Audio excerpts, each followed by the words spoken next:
Живота ми се превърна като една сянка. Сянка, която търси фигура, зад която да върви.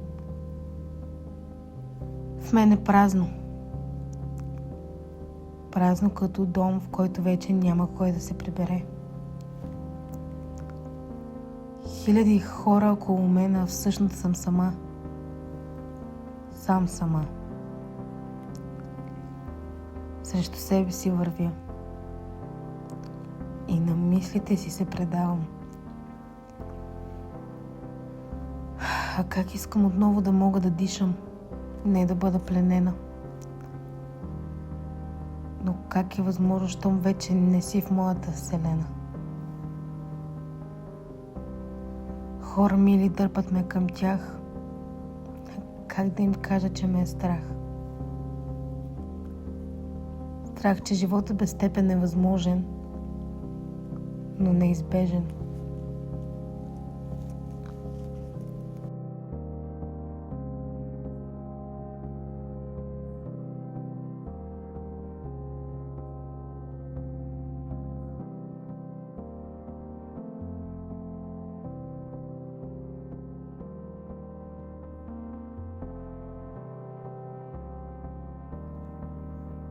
Защо всичко винаги е едно и също?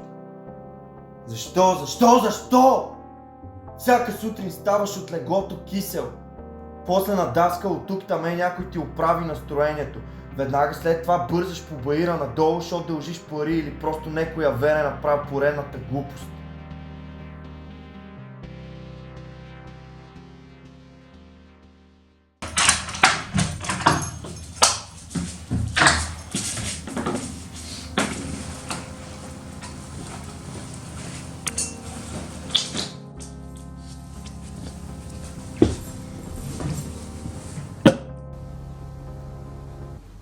Малко!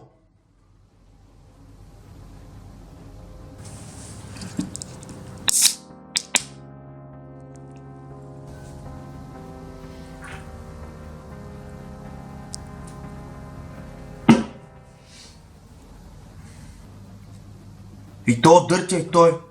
Все да каже нещо. Пребирам се от вратата почва. Стегни се, бъди мъж. Лиглю, не ставаш за нищо. Остатък, келеш, роб.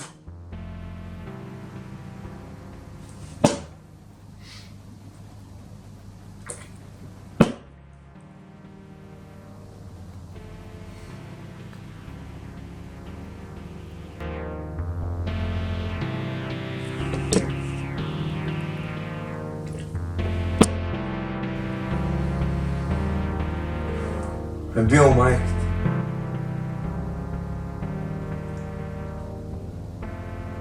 Става късно. И без това тази нощ ще е дълга.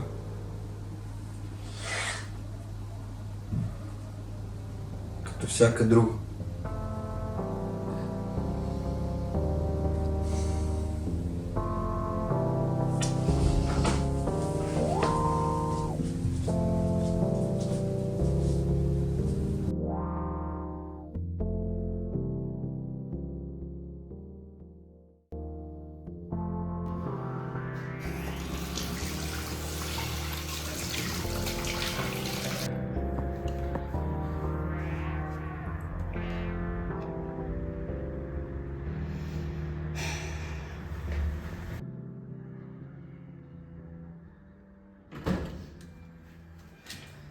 Добре.